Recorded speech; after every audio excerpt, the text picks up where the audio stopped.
French President François Hollande chairs a crisis meeting at the Élysée Palace as security is tightened around Jewish centers across France as 5,000 soldiers are deployed. Meanwhile, hunt continue after the female suspect of the Paris shooting, believed to have crossed into Syria from Turkey. Palestinian President Mahmoud Abbas in Turkey to meet with Tayyip Erdogan, while Qatar denies reports that Hamas leader Khalid Mash'al was expelled from the country and is on his way to Turkey. And divers locate the black box from Air Asia Flight 8501 and begin the process to extract its data.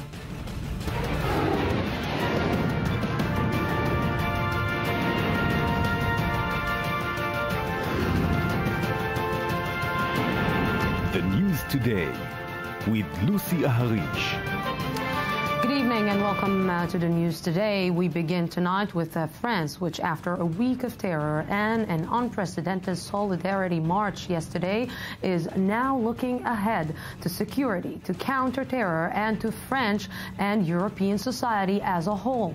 After French President François Hollande chaired an initial crisis meeting today, the government moved to boost security across the country to deploy 10,000 additional forces around 5,000 protecting Jewish school.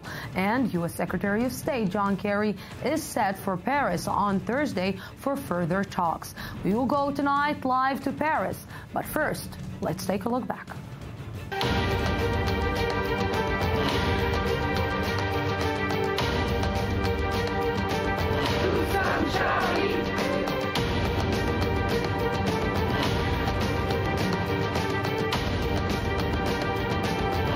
Je veux le dire ici devant vous, nous maintenons et nous déployons à un niveau jamais atteint. Le nombre de militaires traque se poursuit.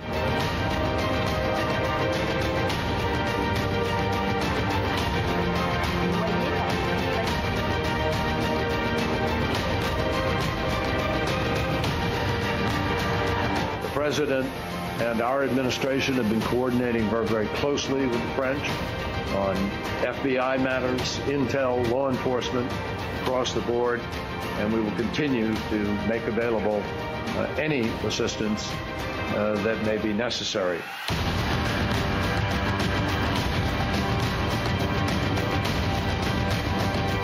כל יהודיה שירצו לעלות לישראל יתקבלו על ידינו בזרועות פתוחות ובלב חם וחפץ.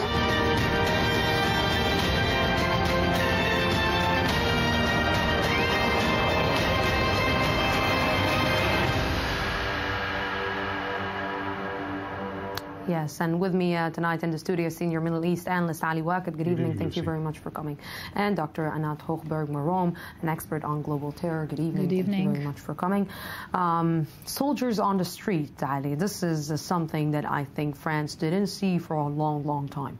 And Lucy, the information that reached today, some Arab intelligence services, mainly the Saudis and the Egyptians, is taken into consideration that the last wave that we saw last weekend in Paris won't be the last one to hit and to strike in Europe in the coming weeks. I don't want to say in the coming days, but specific names were exchanged between the intelligence services, mainly of Saudis militants and of Maghrebian Tunisians and Moroccans. But Lucy, big attention was paid to the situation in Yemen and to the situation in Libya. Libya is suspected to be now a huge training camp for those militants after the Western, mainly the American drones covering the spaces of Yemen. According to Arab information sources and Arab intelligence sources, Libya would be very strongly on the list of the Americans and the international intelligence services to follow those militants that are Libyans but not also Libyans. We are talking the names that were exchanged in the last 48 hours between Arab intelligence services and Western intelligence services include Chechens and people from the Caucasus and people from the Middle East. And according to one of my sources in the list, figured at least 100 Palestinians from Lebanon refugee camps. You know, I want to take you then to the double standard that maybe the Arab nations and the Arab countries are sending in this, let's say, way of behavior. But I want to ask you, we've been sitting here, Dr. Maroun, for the last few days, and we've been talking that this is not only France's problem. This is the problem of the entire European countries. Right. And right now, if the entire European countries won't gather together, it seems that they are going to be the next target. They are going to be, as we can just not predict, but according to the indications that we have until now, until today, you know, the current information that we can just gather from the social media all over. There are calls to come to the global jihad to make another terrorist attack and just all over Europe, also the States and Canada. We have to be very cautious, to be very on alert to see what's going on. But as it seems like now, I would say, you know, again, very cautiously, that we have to take into consideration that the international gathering of yesterday, it's another, you know, it's a wake-up call for us. In the Western countries, but it's not enough. You know, it's a wake-up call because what? Because the next time is not going to take that long, like it took between London and Spain. Like right. This is the reason. The reason is that the terrorist attacks that we have been witnessing, you know, since July and August in Ottawa, in Australia, now in Paris for the last few days. I would say again, it is only the beginning. Because it's like, I would say, the parallel here is like a football game in Europe between a monster with two heads. You know, ISIS on one hand, Al-Qaeda on the other hand. Al-Qaeda from Yemen is not the only actor here, not the only player. We have another You see, maybe there is targets. No organic coordination, but there is a big coordination between Al-Qaeda in the Arab Peninsula, Ansar Bayt al-Maqdis in Sinai.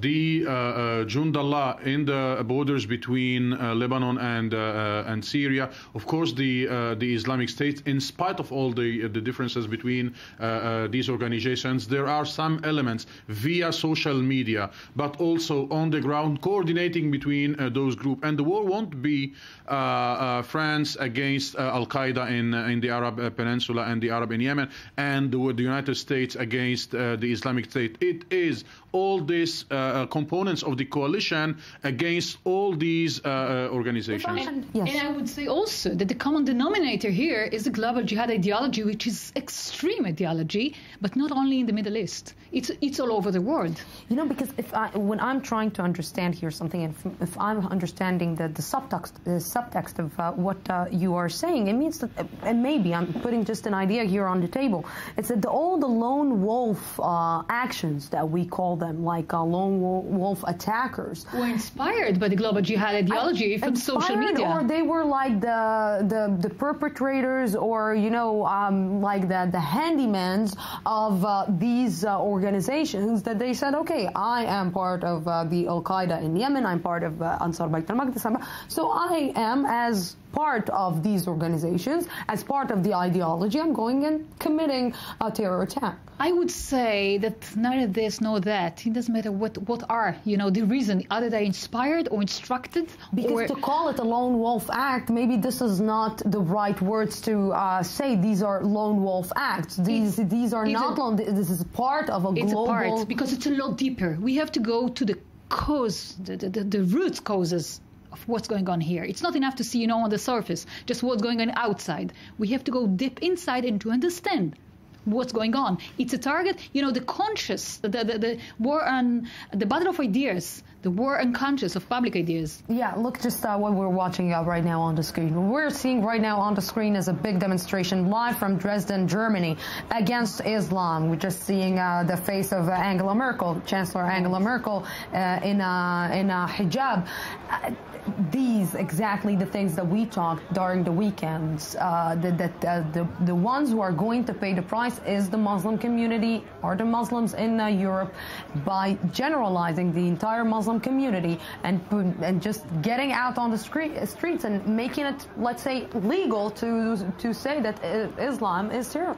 Yeah, no doubt that the perpetrators of the attacks in France did not understand a very basic thing, that violence and weapons should be put in the service of politics and not vice versa, and they caused a huge damage to the Muslim communities. But Lucy, if the European answers will be reduced to the security aspect and to the military aspect, I think they will be missing something big. And what they are missing is that if we look today in the Arab world, we cannot say that there was a unanimity for condemning these attacks. And if we are talking about the sympathy, and Dr. Hober said that the sympathy is not only for global jihad, right, is not only, and the recruiting is not only in the Middle East and in the Arab and Muslim world, it is also in Europe. So they should pay attention to the fact that there is a change in the Arab world, and segments in the Arab world, in the Muslim youth, decide to path to offensive. And to offensive is committing these atrocities so also. Explain to me, please, Ali, because this is the double standard that the Arab world is sending to the world. Because on one hand, they're coming to the Elysee Palace and they're shaking the hands and they're paying their condolences and they're walking in this big parade that happened yesterday. I don't think this is, and this is on the other hand, Qatar is paying so much money to terror organizations. Yeah, this is something else, and this is ridiculous because members of the coalitions, of the anti-Islamic State coalitions like Qatar and Saudi Arabia. Saudi Arabia is the leader of, right. Exactly, are financing training. The Saudis condition their participation in the coalition only if the states will accept, if the United States will accept to train who? To train Jabhat al-Nusra is considered moderate in comparison to the Islamic State and not to something who is really moderate. And we should pay attention to something else, Lucy. When you talk about double standards, I'm not sure that this is the word to define the situation. The elites are always maybe against these kinds of atrocities. The masses in the mosques, in the streets, see and understand one thing: the Prophet was humiliated, and Muslims should retaliate. Now the question whether the retaliation brought service or damage to the Muslim cause, and this is the debate among Muslims now in the world. But yes. I would like to add over here another issue, which is, Lucy, is very important, because Al-Qaeda and ISIS main purpose is to cause these disputes among the Islam, among the countries, between countries, among the countries, and this is their purpose, and that's exactly what they are succeed with. Because literature between Muslim preachers, like, as for example, who is considered as very radical in Israel, Dr. Yusuf al-Qaradawi. Yusuf al-Qaradawi published several books calling upon Muslims in Europe to be ambassadors of Islam, to be assimilated in the Western societies, not to give up their belief and not to their identity, but to be ambassadors to present Islam in the very positive way, while Al-Qaeda, like Abdullah Azzam supporters, etc., accused al-Qaradawi to give up the fact that Muslims should be, first of all, missionaries to try to spread Islam and to influence the society where they live. Which we see that is not actually happening on the ground. Joining us right now from Paris is Dr. Glenn Feder, Senior Researcher Fellow at the Institute for the Study of Global Anti-Semitism. Good evening. Thank you very much for joining us. Thank you for having me. So, Dr. Feder, I want to understand, because the images that we just saw coming from Dresden, Berlin, it just shows that anti-Semitism is not only towards Jews, but right now it's towards the Muslims. So just explain to me, because in France, did we see the same anti-Semitism phenomena, or only we saw anti-Semitism only against Jews? Well, I think anti-Semitism itself is a difficult word to use because, of course, Jews and Arabs are both Semites. So already there's a bit of a confusion. But if we just solve that by, let's say, calling it anti-Judaism, then I think it's really difficult to compare what's happening against the Jews in France today with the Muslim community. Remember the numbers. We have between 6 and 7 million Muslims in France, and we only have around 600,000 Jews. So right away, the demographics are very, very different in France. When it comes to acts of anti-Semitism, they've skyrocketed, and they're much higher than Islamophobia acts within France. So I think it's a difficult comparison to make once you define the terms. Dr. Feather, can you tell me how it skyrocketed in the last few years? Yeah, it's a very complex phenomenon. There are multiple causes to anti-Semitism in France, but basically, it's hard to know exactly where to begin. There's so many causes, but the main source of anti-Semitism in France is radical Islamist extremism, as we all know. There also is another source which comes from there also is another source which comes from the very far left. In some cases, they're kind of off the political chart, but the whole Dieudonné and Alain Sorel phenomenon, which is they're basically a group of people, Dieudonné, of course, being the most famous, who perpetuate images of Jews, which sometimes go back to the Middle Ages. So what exactly are you saying, Dr. Feder? Did the government, the French government, just ignored all these events in the last few years and rather not to deal with it actually on the table? Mm-hmm. No, they have not ignored these events. Now, what has the French government done? This particular government, François Hollande, Manuel Valls, they have been relatively quick at condemning anti-Semitic acts. They have manned synagogues and other Jewish sites with some police presence. Today there was an announcement that there's going to be even more. Yeah, but you know, what we're talking about here exactly about the Arab countries, that condemnation is not enough. It's the act is about, the thing is to start acting against anti-Semitism, and maybe that was the exact reason where the French government actually lost its points, because they didn't actually act on the ground. Well, that's exactly right. I mean, we have to get to the root of this problem, and the root of this problem goes back to education, goes back to the family, goes back to the very core of the human existence, which is the very early years. In France, we have a large group of very disaffected youth. They're often living in the suburbs. They're often from North Africa. They're often of Muslim origin, not all of them, but for the most part, these types are seen as very fertile breeding ground for international Islamist groups like Al-Qaeda and ISIS. Al-Qaeda, which is apparently trying to make a comeback now, and ISIS, which is a full-blown terrorist group, which has taken over, as we know, parts of Iraq and Syria. Yes. Dr. Glenn Feather, thank you very, very much for joining us for this broadcast tonight. Thank you. I want to take you just before we're seeing, because Shai Ben Ari just followed today Prime Minister Benjamin Netanyahu in France. We watched yesterday Prime Minister Benjamin Netanyahu maybe getting the applauses that a rock star didn't get when he got to France. And he is calling to the Jewish people in France to come to Israel, and that Israel is their home. The question is, diplomatically, is it the right move to do in such difficult time for France itself? For France, I'm not sure, of course, but I'm not sure that it is also the clever thing that Benjamin Netanyahu did.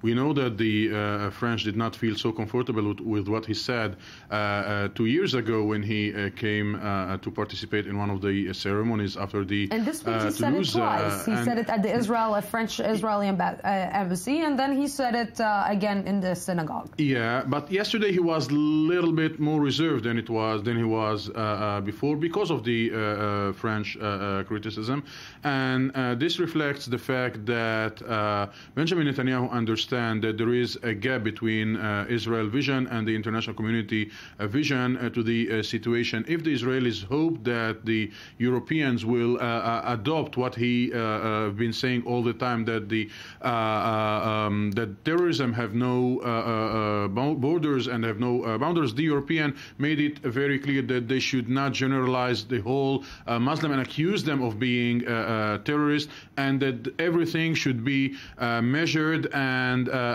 examined in a very specific way with very specific tools, not the general offensive that Benjamin Netanyahu seek to see. Yes, and I-24 News, before we will continue hearing also from you, Dr.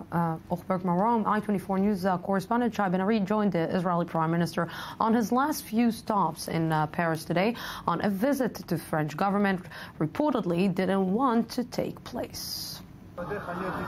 Israeli Prime Minister Benjamin Netanyahu's trip to Paris ended with a visit to the scene of the event which brought him here in the first place.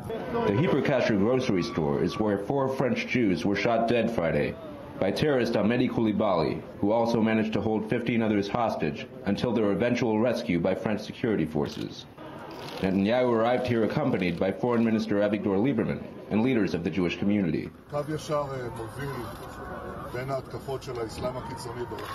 There's a straight line between the attack of the fundamental Islam around the world and the attack that occurred here in the kosher supermarket in Paris. I expect the leaders who march with me to gather in the streets of Paris to fight terrorism of any kind, even when it is pointed to Israel and Jews. Netanyahu's popularity among Paris's Jews is such that few were surprised by his decision to come to France in the midst of the Israeli election campaign season. Among the Israeli delegation to Paris are 2 of the Prime Minister's political rivals, Lieberman and Economy Minister Naftali Bennett. Now, amongst the Israeli delegation here in Paris, I would say there are a number of political rivals, maybe even potential future prime ministers. Is there not a danger of politicizing this visit? No, there's no rivalry when we're here in France. I came to be with the Jews. I'm Minister of Diaspora, and that's my task. But the current reality here can have worrying consequences. Shortly after the Prime Minister left the scene, we met representatives of the Jewish Defense League, an extremist organization with fascist tendencies, who also showed up. They agreed to speak, but would not reveal their faces. The French state doesn't do anything to protect its French Jewish citizens. And if they don't act, we will. Onlookers here at the scene include many supporters of Israel who are actively waving the flag and seemed very appreciative of the Israeli Prime Minister's visit here. From here, he in fact continues back to Israel to a much more complicated political situation at home. Shai Ben-Ari, I-24 News, Paris. You know, I cannot help myself but saying that in one way or another, yesterday it was a show-off of political reasons and political statements of maybe the entire Israeli delegation that seized the moment to actually, and I don't understand, because from what I know, the Israeli elections are not being held in France, they are being held in Israel. So why to do the big show? I think it's, you know, a kind of way of solidarity to identify with. It's okay. But let's go further on to the next step. What is the day after? After what we have seen yesterday, let's just, you know, put ourselves together and say, okay, there were terrorist attack day after day by 2 days, and then it was. But what is the day after? And what I suggest, and I present every time, I said, let's have another additional approach and broaden approach in order to confront the global terrorism attacks and terrorists in the internet as well. Every time I repeat it, I find myself, you know, like the one who is just saying it again and again, repeats it. And going on and continue and see what's going on in the internet, in the social media, and let's confront them. Oh, believe me, Israeli politicians know how to use social media, that's for sure. I'm not sure that they know exactly what's going on there. When they want to promote themselves, they know exactly how to use but social media. Not to confront the global terrorist organization when they call for jihad, also against, you know, either, as we have seen now in France, it could be again in Belgium, in Holland, in Brussels, anywhere it could happen. You know, seeing this, let's try to see the other side, to see the Palestinian side. How do the Palestinians look at this? Because we understand that there were some things that are happening behind the scenes.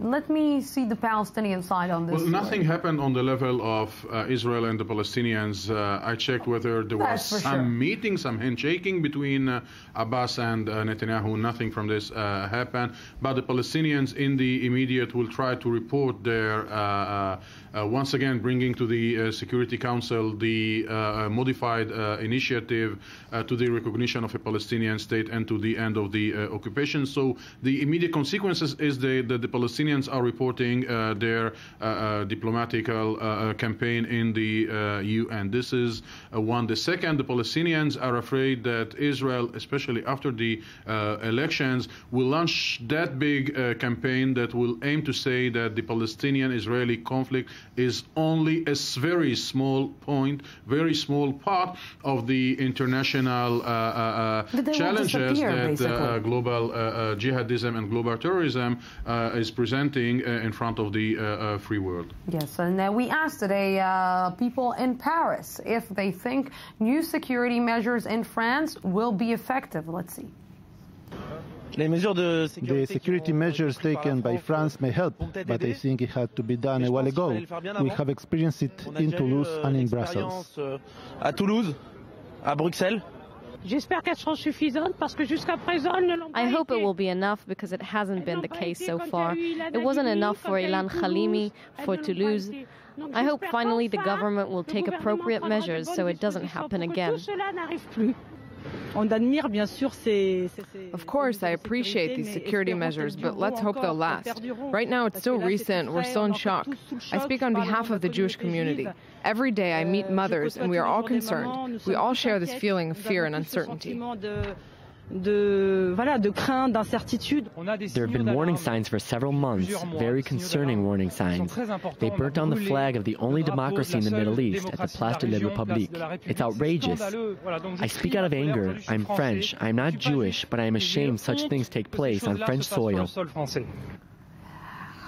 Who didn't get it? The French government or the French, let's say, society that is in denial that it's actually happening to it? I will leave Dr. Hopper. Okay.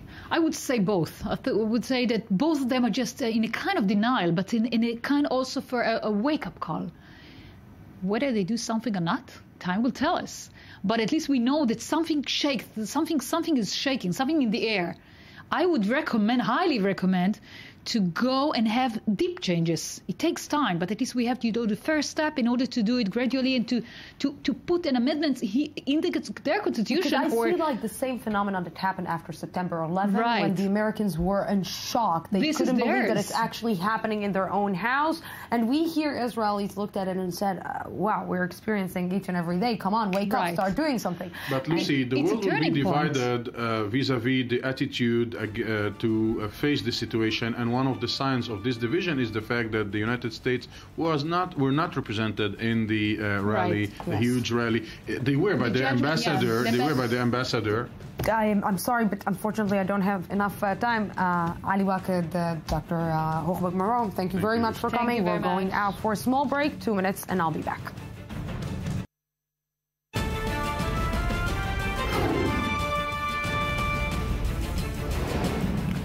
French President François Hollande chairs a crisis meeting at the Élysée Palace as security is tightened around Jewish centers across France as 5,000 soldiers are deployed. Meanwhile, hunt continue after the female suspect of Paris shooting believed to have crossed into Syria from Turkey.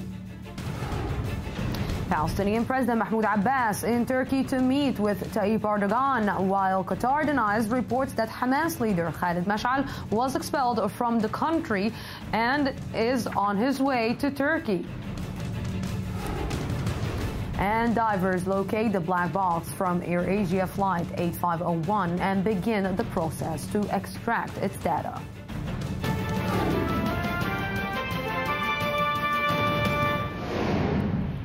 Welcome back to the news today. After spending one day in France participating in a massive anti-terror match with world leaders, Palestinian President Mahmoud Abbas arrived today in Ankara to meet his Turkish counterpart, Tayyip Erdogan. The top issue on the table, Palestinian statehood, tensions in Jerusalem, and reconstruction of the Gaza Strip.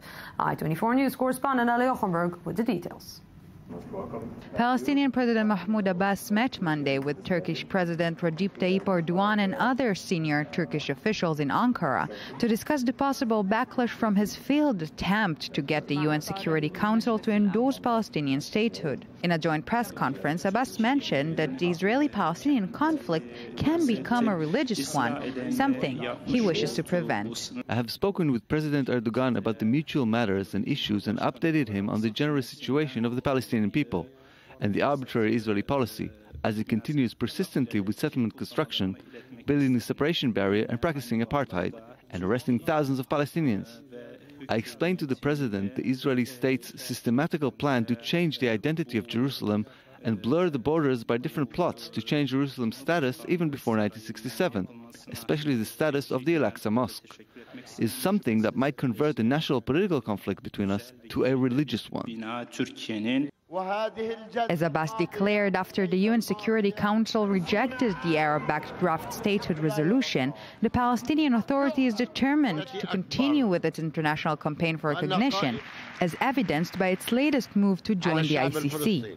In order to persuade Erdogan to actively support the PA's future international campaign, Abbas emphasized recent tensions in Jerusalem, a subject highly important for the Turkish leader, who is known for his angry outburst at Israel. Another topic on the table was the stuck reconstruction of the Gaza Strip, which is ruled by the Turkish-backed Hamas organization.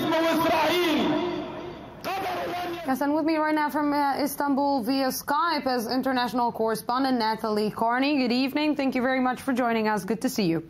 Thanks for having me. So, Natalie, let me understand something, because Erdogan is not the best friend that Mahmoud Abbas can have. Actually, is the best friend that Hamas can have. So, explain to me the situation, because how come he's going to rebuild something with Tayyip Erdogan? Well, that certainly is the impression that President Recep Tayyip Erdogan does seem to support Hamas quite strongly. However, the government does defend their relationship with Hamas against U.S. criticism and Western criticism by saying that Hamas, because of their support base in the Gaza Strip, does need to be part of the conversation and the dialogue in the Palestinian-Israeli reconciliation talks. So this is one reason. And Turkey has always prided itself on trying to be the mediator, the best friend to everybody. So I think this is really the card that Turkey is trying to play. And let's not forget as well, the Palestinian issue does bring about a very domestic reconciliation, even, you can even say, because the Palestinian well-being is very much important to both leftists here in Turkey as well as right-wingers. So it's an issue that brings about both sides together domestically. Yeah, but can you really be in the middle in this issue when on one side we see a terror organization, and on the other side we see a president that is dealing with this terror organization that actually doesn't have the best relationship with this terror organization? Can you actually be in the place that you are actually trying to bring these two together? Well, Turkey's always trying to play this sort of magical role in bringing about a better world, so to speak, and it's a very, very difficult card to play. But I think the unity government that was distinguished back in the summer between Fatah and Hamas is something that Turkey is really, really rallying behind. It knows that he needs Mahmoud Abbas, who has much softer tone, but again, he also knows that Hamas needs to have a part in this dialogue to bring about any reconciliation, just due to the fact that it has such support base in Gaza. Yes, maybe, Natalie, maybe we didn't get the news that Tayyip Erdogan is the next Messiah, and we didn't know that. Natalie Carney, thank you very, very much for this. Yes, the next Messiah. While much focus this week has been on terror in Europe, Nigeria has yet to recover from what is likely to be the deadliest massacre in the history of Boko Haram, with an estimated 2,000 people killed. And now 2 different cases of young female suicide bombers. I-24 News correspondent Ali Ochenberg with the details that almost difficult to comprehend. A weekend of terror in Nigeria as citizens live under threat from Boko Haram militants. A busy marketplace in the northeastern Nigerian town of Maiduguri turned into a bloodbath Saturday when at least 16 people were killed and over 20 wounded by a suicide bomb detonated by a 10-year-old girl. Just a few hours later, on Sunday, a bomb in another town took the lives of 4 people in what appeared to be another suicide attack involving 2 young girls, one of them as young as 15. There was no immediate claim of responsibility, but Boko Haram militants have increasingly used women and young girls as human bombs in their 6-year quest for a hardline Islamic State. These bombings mark the end of an extremely violent week in Nigeria. According to Amnesty International reports, some 2,000 men, women, and children in the town of Baga, near the border with Chad, have been slaughtered in recent days by Boko Haram militants. The exact details of the attack and the precise number of casualties are still unclear, but it has already been dubbed the deadliest massacre in the history of Boko Haram. Thousands of locals have fled their homes, adding to the country's large populations of displaced persons and refugees. And while fear and threat rules the streets, Nigerian President Goodluck Jonathan launched his election campaign, calling on the younger generation to play a bigger part in the country's path to a brighter future. Nigeria must move forward. Nigeria is for the youth. Nigeria is not for old people like us. The youth must redefine this country. The young generation must redefine this country. We must take this country to where we want to go. Nobody can push us backward.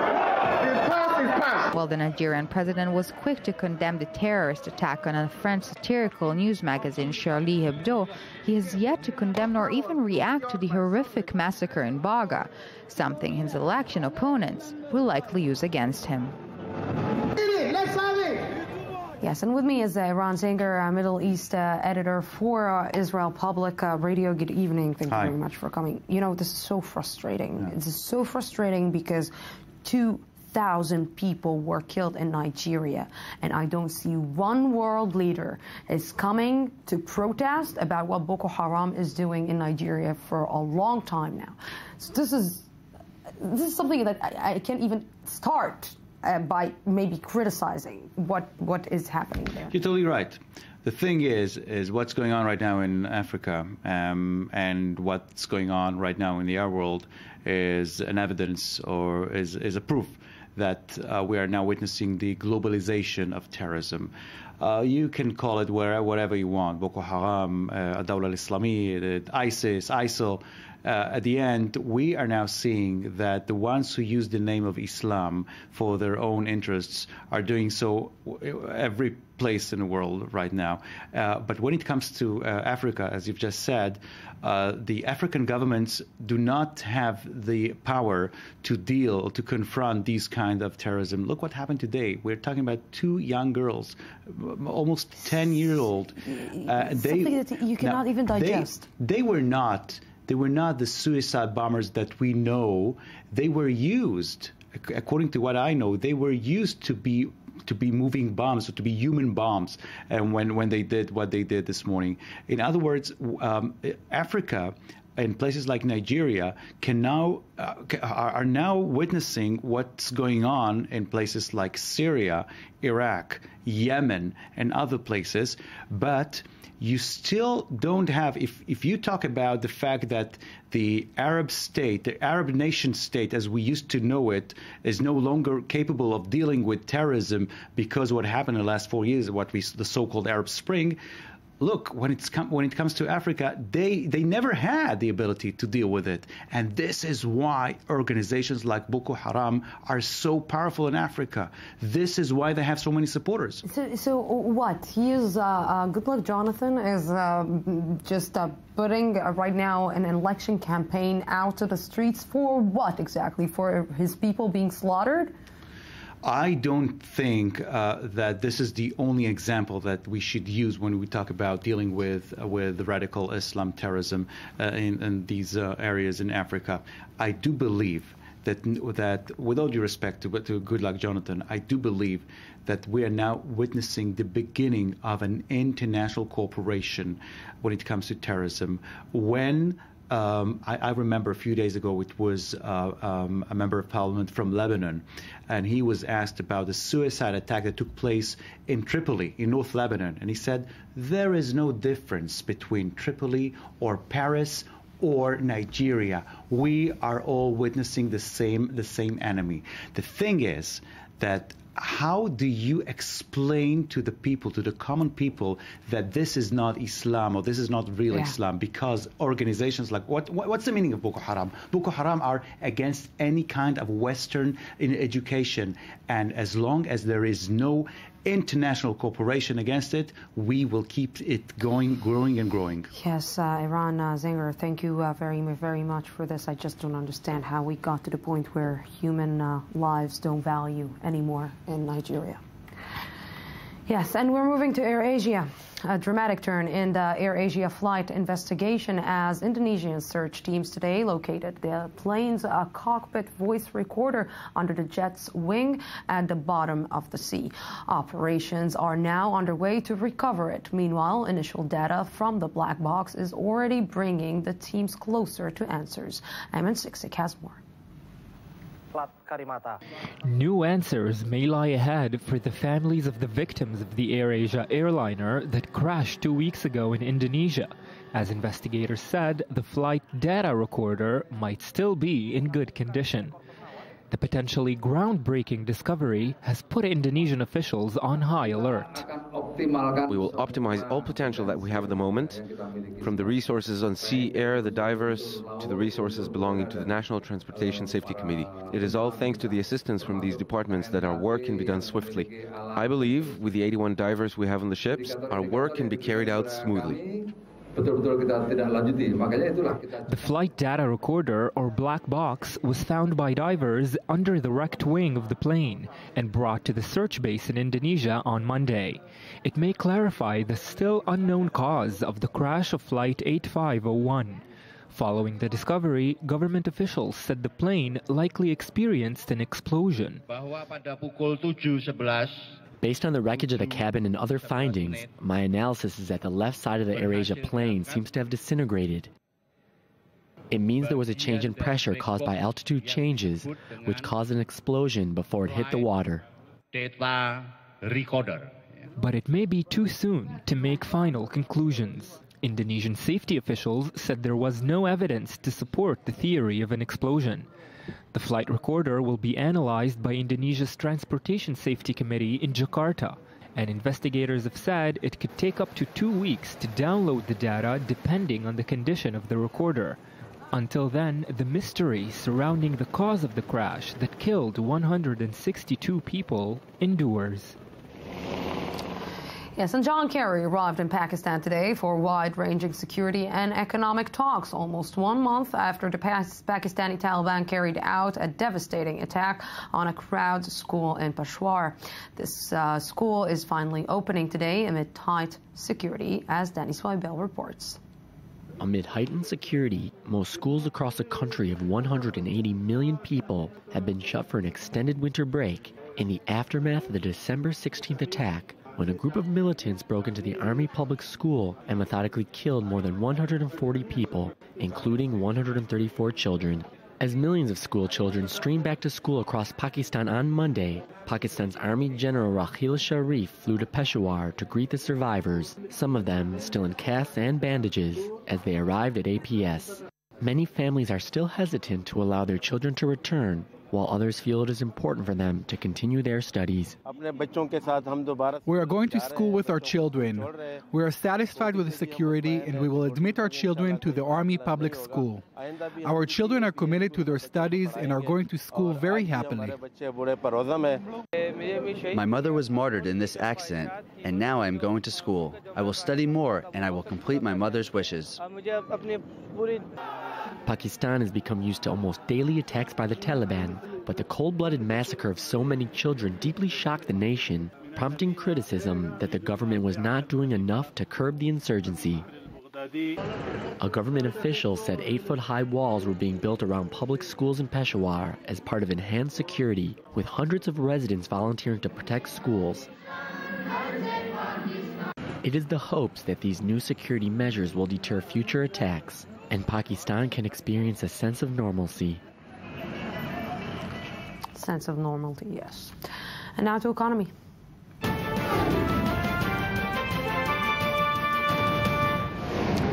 And with me right now in the studio is our Economy Magazine reporter, Daniel Roth. Good evening. How's it going? Good, good. So, of course, it wasn't a good week for France, and this terror attack is actually affecting also the economy, because it's going to cost a lot of money, all these new security arrangements. Yeah, it's one of these issues that falls beneath the cracks. People don't tend to pay attention to, but one of the realities of major attacks like this is that it costs a lot of money. So, for example, they're putting 18,000 more security personnel on the street. As of this afternoon, that was the announcement. So 10,000 soldiers, 8,000 police. That's going to cost about $25 million, $25 million a month. That's going to cost. And there's not exactly an end date for when they're taking them off the streets. What does it mean for the long run for the average Parisian people? Europe's going through a very tough time budgetarily, let's say. The European economy is out of whack. Of course, just before this happened, the biggest story was Greece, which may leave the euro, send things out of whack.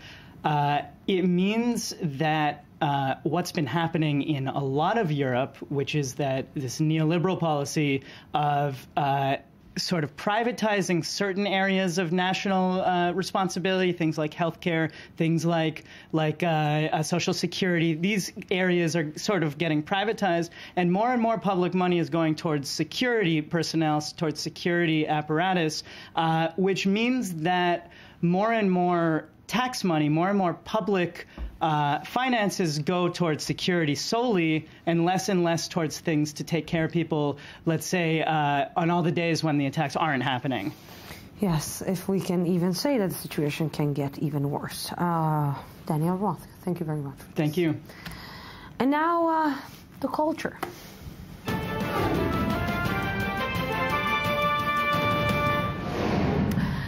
Yes, the Golden Globes are known for their fresh choices, and this year's award delivered surprise, let's say, choices, like we said, and alongside Hollywood references to terror attack in France. I-24 News culture correspondent Jaffa Port with the night's big winners and losers, and one George Clooney.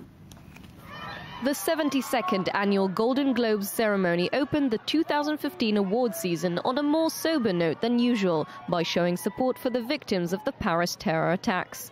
Joining the accessories on the red carpet were signs and pins reading "Je suis Charlie." Our great friend, George Clooney! George Clooney, honored with the Cecile B. DeMille Award, dedicated the last part of his speech to the events. There were millions of people that marched, not just in Paris, but around the world. And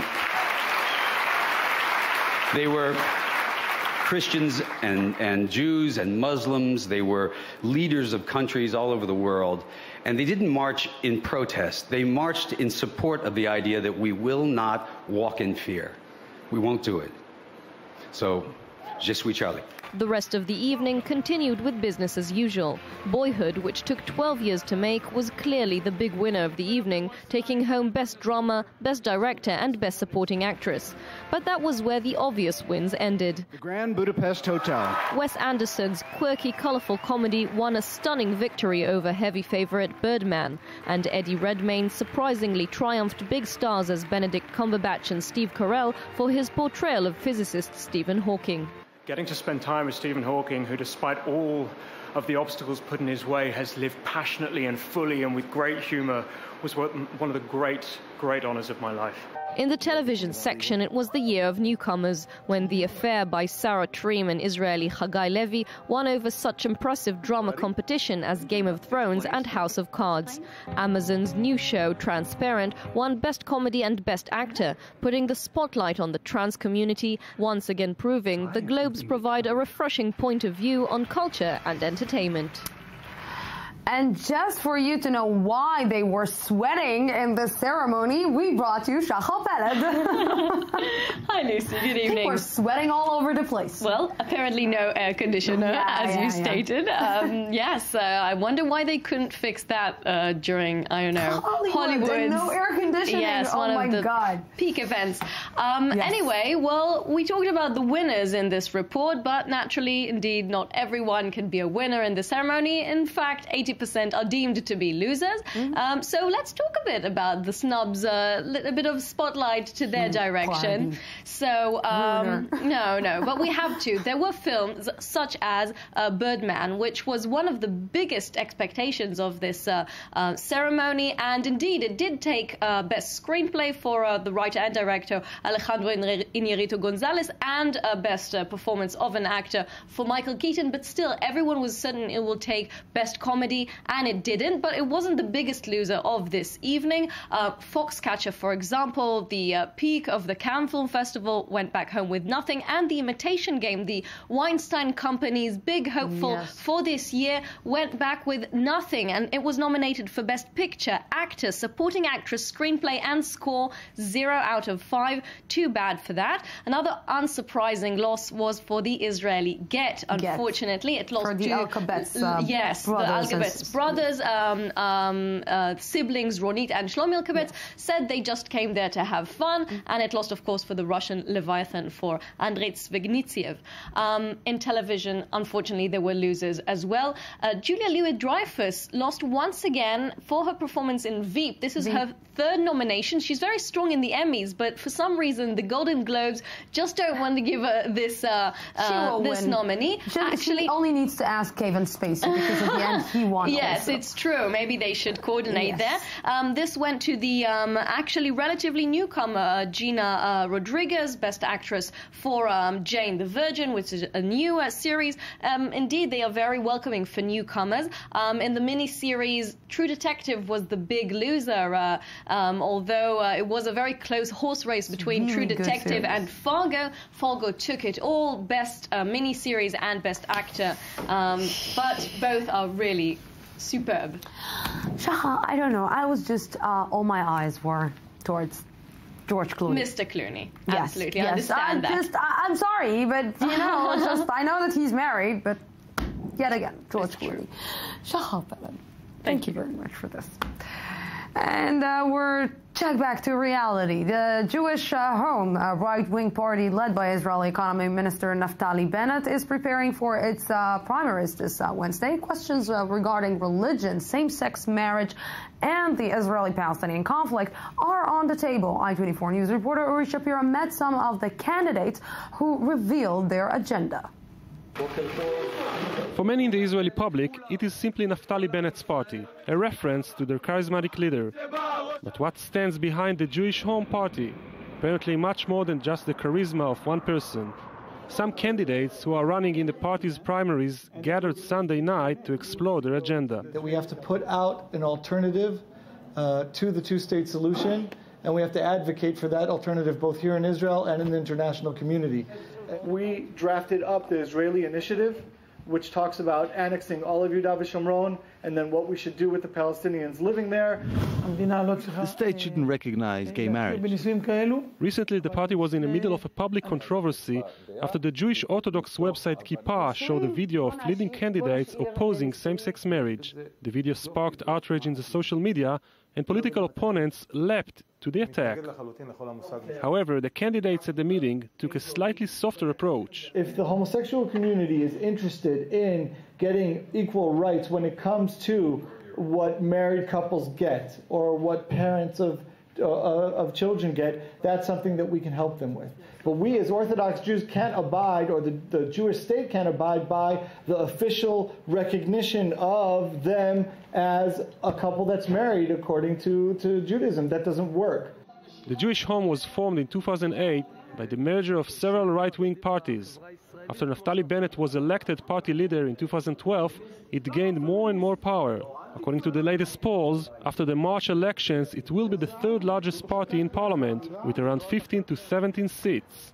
Many potential voters see this party as an alternative in the right wing to the ruling Likud party, as one candidate explained. Anyone that wants to keep the land of Israel and keep the Jewish identity doesn't really have another party to vote for these days. Around 70,000 people are expected to vote in the primaries on Wednesday, a record number for a party that many still consider extremist and sectorial. Can the Jewish Home become a mainstream Israeli party? Answers, if any, will come in March. Yeah, the home for whom? This is the question. And now to sports.